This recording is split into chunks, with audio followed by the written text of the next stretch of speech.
Hi, I'm Melissa. Welcome to Wed and Worth It. We're going to have transparent conversations around budgets and walk through the emotional journey that is wedding planning.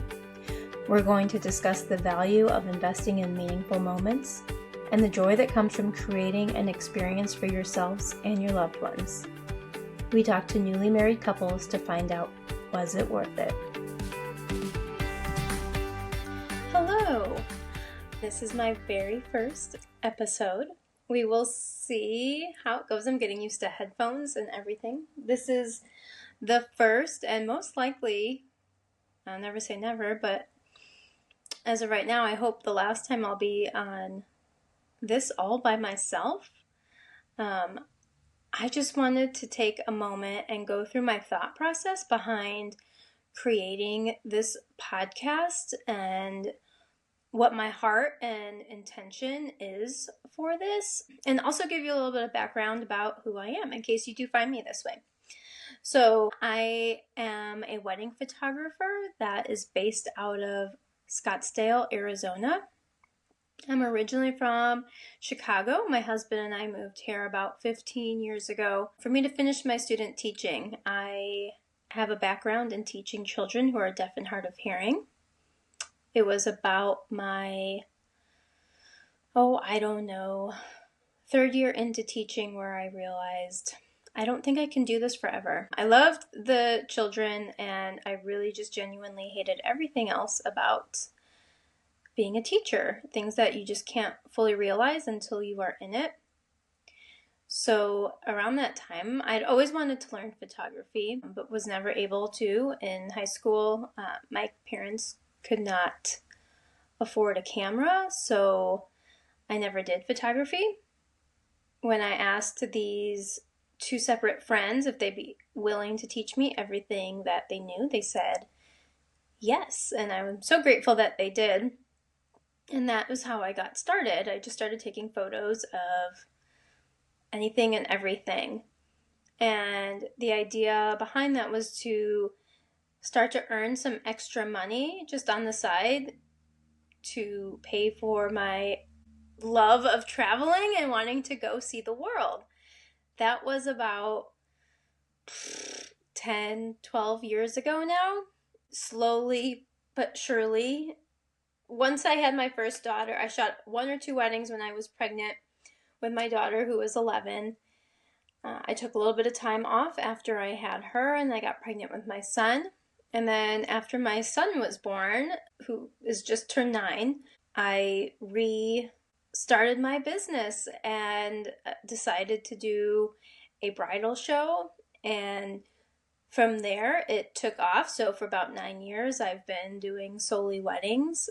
And I've been able to build a team of people who photograph associate weddings underneath me in my brand, Melissa Ivy. And I have fallen in love with weddings. I've fallen in love talking with brides who are getting married and having those consultation calls. I just have seen the importance of beauty and investing in wedding days and how, spoiler alert, how worth it is. So that's a little bit of my background. As far as this podcast goes, personally, I love following accounts that have to do with finances and how, like, when people send in their budgets and somebody breaks it down. I follow another podcast where they go around and ask people what their salaries are. I just feel like there's a lot of stigma and thoughts and mindsets around money, and I'm just so very curious about it. And so there's that pillar, and then there's the pillar of I've always wanted to start a podcast, but I've never been quite sure what I would talk about. And I know I wouldn't want to do it by myself and just hear myself talk all the time. I don't think that doesn't sound very fun for me. I'm very motivated by having fun, and that does not sound fun to me. So there's that pillar. And then lastly, in the last year to 2 years, I've just been noticing this trend in the wedding industry where there's this frustration on both sides. There's frustrations for the vendors who are frustrated with large, big name brands putting out inaccurate information about wedding costs.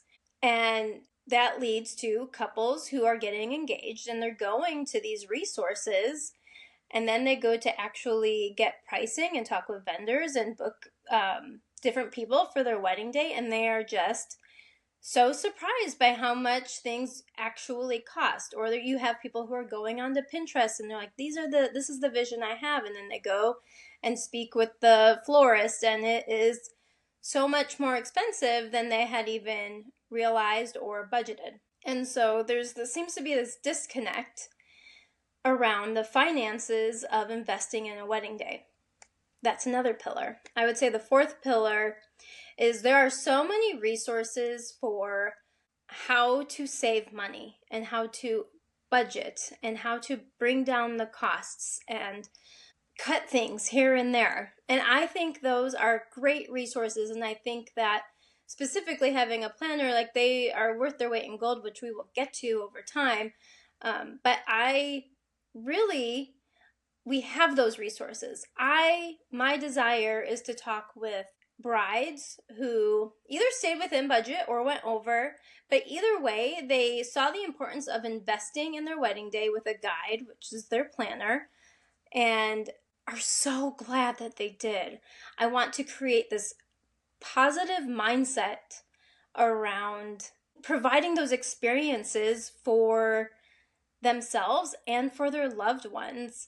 And you hear the horror stories. I feel like you can go on any thread, any blog, and you can hear a horror story. I want to talk to the people who say, oh my goodness, I did this.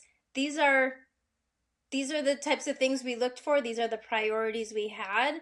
These are how things ended up working out, and we are so glad we did it. So those are kind of the four tenets to what has brought this idea to life, and I want to hear that it was worth it. Whether it was, a local wedding, a destination wedding, a wedding for 100 people, a wedding for 200 people. This is my goal for this podcast. I want people to tell me how they were wed and how it was worth it. As far as the format goes, the questions I want to be asking, the primary thing is I want the budget breakdown. I want to know how they allocated their funds and how did they decide to put money towards different things. I want to know what the original budget was and what the wedding did end up costing at the end. And if they did go over budget, how did they make that decision? What were their priorities as they were planning the wedding? And did those priorities shift while they were planning? I also would love to know, like, with the emotional journey that brides and their fiancés go on while making these decisions. What was their mindset going into being engaged, all the way through finding a venue, a planner, all of that, to their actual wedding day? And how did they feel on their wedding day? I would love to know what lessons they learned throughout the wedding planning process. Personally, as a photographer, I'm one small piece to a very large puzzle, and I can, speak to that side, but I want to know the overarching view of this wedding planning process and what was going through their mind as they were making certain decisions. And lastly, I would love to know what piece of advice they have. If they could share one piece of advice to a couple planning their wedding, what would it be? I think that will be so useful. So I'm getting ahead of myself, but the other piece I want to touch on is the vendors. So going forward, I will have people submit their weddings. However, I'm going to have the vendors remain anonymous. The pricing within the wedding industry is ever changing. It's very fluid, and every business is different. And my goal is to have an overall snapshot, and so eventually to have a collection of different areas of the country and also abroad. And people can go and use this as a resource and see, if I get married in Scottsdale, Arizona with 120 people, a wedding is going to cost approximately XYZ. We have these 3 wedding budget breakdowns. And also the reason for remaining anonymous is I really want to build the wedding industry up and create a positive mindset around investing in the wedding day. That is my goal. And perhaps this will change in the future and we'll feature certain weddings with all of the vendors listed. But at this moment, I don't want any vendor to feel exposed. And in order to keep it simple, I just want to talk to brides about their process and how they were so happy about the investments that they made. And in case there are people that don't want information being shared, it's going to be the most simple to keep it anonymous. This show is new. It's brand new. This is my first time hosting a podcast. I'm so excited. And I want the show to be fluid. I hate small talk, but I love a good conversation, and I want to have good conversations with brides. I want the show to adapt as it grows, and I want it to be open to change. But at the end of the day, I want it to remain simple and genuinely helpful as a resource for brides who are in the wedding planning process. I've had so much positive feedback about the idea of this show, and I'm excited to see how it comes to life and how it could be helpful for bridging that gap between vendors and engaged couples. I thought I would end with sharing the mission statement from Wed and Worth It. Our mission is to promote transparency in wedding spending by sharing real experiences from recently married brides. We explore the value of investing in meaningful moments and the joy that comes from making informed decisions while planning your wedding. Thank you so much for being here, and I will see you on our very first episode.